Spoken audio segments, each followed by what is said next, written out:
Well, I just got back from seeing Indiana Jones and the whatever the Crystal Skull Kingdom or Island or something like that. Anyway, I really liked the Indiana Jones trilogy from when I was a kid. I really liked that. This did not seem like it was one of them at all. It really seemed like a completely separate movie, and I can't in my mind put it with the other three. It doesn't seem like the same people. It doesn't seem like the same world that they live in. There are a lot of reasons for that. One, almost everything is CGI. It seems like it seemed like they filmed the whole entire thing in front of a green screen. And I mean, why can you not just shoot a warehouse full of boxes? That's what you did in the first one, in Raiders of the Lost Ark. But in this one, you can tell it looks like they walk into a video game. And stylistically, all the lights have that little halo around it, like you just got LASIK surgery or something, which makes it seem like a cheesecloth thing from like a Elizabeth Taylor commercial. I mean, the animals they look fake. Everything looks fake. And in the first one, the original, it was like it took place in this world, in this reality. And this Indiana Jones took place in a completely other reality. I mean, this was more like a sitcom reunion special, like Return to Mayberry or something. I mean, you keep expecting Don Knotts to come out and be like, oh, what does he look like 50 years later? You know, of course he's dead now, but hey, let's reminisce about the old times and wink wink about all the things that our fans know. No, it is not a legitimate film. It did not have that feel at all. Was it entertaining? Yes, it was entertaining, but entertaining as a completely different kind of movie, almost as a spoof movie. It's very hard to believe that Steven Spielberg directed this, because usually his films are very tight. No mistakes, very professional, very real, moving, and this was not even close. I mean, yeah, Indiana Jones aren't supposed to be like the most realistic movie ever made. I mean, yes, the hero's never going to get shot, and incredible, impossible escapes. We understand that, but you can buy that. This one went way over the top. And so many continuity errors. I mean, Shia LaBeouf at the very beginning calls him Professor. That's how he gets his attention. Because Indiana Jones is on the train doing whatever he's doing, and Shia is on the motorcycle, and he's driving, and he's like, Professor, Professor, hey, Professor! That's what he calls him. And then probably 20 minutes after that, Indiana Jones starts teaching one of the kids, and he goes, you're a teacher? Well, yeah. You called him Professor. You knew he was a professor. I mean, what did you think that was his street ball nickname? And the Crystal Skull, for some reason, is magnetic, I guess, and attracts all kinds of metal somehow, but only when it's convenient. Because sometimes, there'll be metal lights a long ways away from the other side of the room, and it's, being drawn towards this hugely magnetic skull, but then later on in the movie, they're just running around and, their little trinkets and everything. Nothing's being drawn to it, except for whenever it's convenient in the story. And then all of a sudden, it just becomes like this super magnet, and everything comes by. Come on, I mean, how do you miss that? Seriously.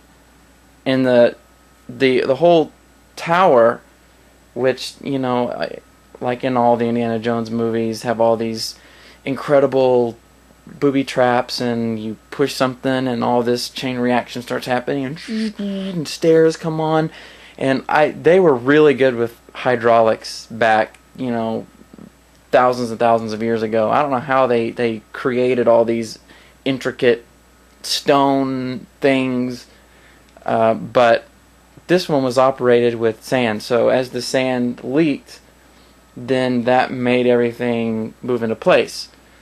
But we know that one of the characters has been there before, and it is somehow reset. Well, how does it reset if it's sand? Because the sand's gone. So how does the sand get back up there? I mean,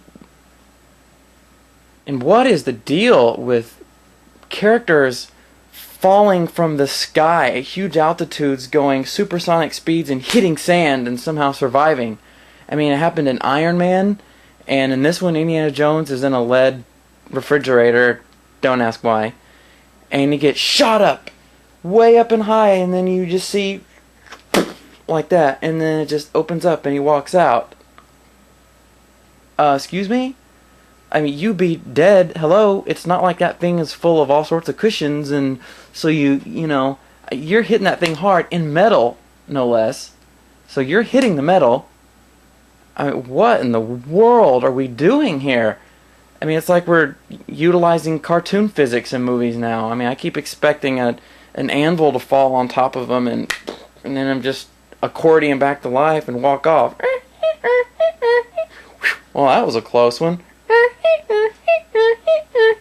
And at one point he falls down 3 waterfalls in a car. All of them do. I mean, they're all in the car, and he falls down straight, and then they just bob back up. I mean, that would be the equivalent of a head-on collision at like 80 miles an hour. And they go down 3 of them. And the third one is basically Niagara Falls. Huge. And at that point, I'm just like, oh, forget it. They can't survive this. This is impossible. And they just pop up. I'm like, oh, man, swim in the shallow water. And they just stand up and walk out. Hello? You know how many people have jumped down Niagara Falls in a barrel and died? Very few of them have survived. That is absurd. And they go down 3 of them, and obviously shallow water. Ugh.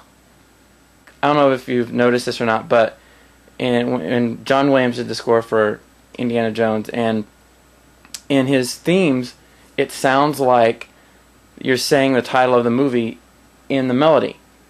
Like, da-da-da Star Wars, da-da-da Star Wars, Episode 4, or Superman. It really sounds like, if you listen closely, it sounds like you're saying it.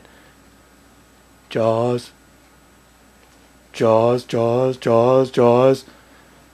But then I try to do that with Indiana Jones, and it doesn't really work that well. Indiana Jones. Well, but I guess the first one would be Raiders of the Lost Ark, so it would be Raiders of the Lost. But see, that doesn't work either. But then I got to thinking, you know what does fit? Disappointment. Number 4 is not as good as the ones before. Doesn't belong with the rest. 'Cause it's stupid, stupid, stupid. The third one's the best. Probably. Although the first one's pretty good too. They're better than the second one. It wasn't quite as good. 'Cause it was kind of weird, but still kind of good in its own way. And that Asian kid was really annoying.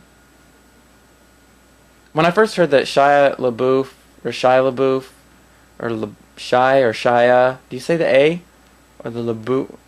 And I'm not sure if LaBeouf is LaBeouf, or like LaBeouf, because it looks kind of French, so it would be like LaBeouf.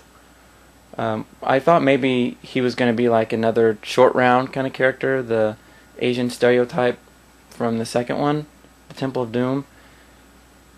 Very funny, Dr. Jones. Ha, very funny. Very funny, Dr. Jones.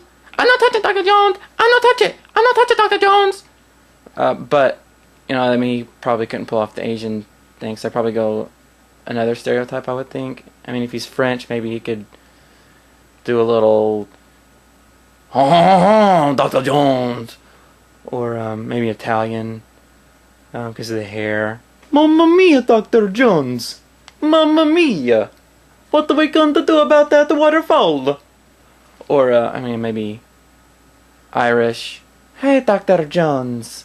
Hi, what are we going to do about that, Dr. Jones? Steven Spielberg and George Lucas have said that they've waited like 15 years or something like that for the right script to come along to be worth making it, and that's what they were waiting for? Really? And this is the one you chose? I mean, this script was stupid. I mean, stupid.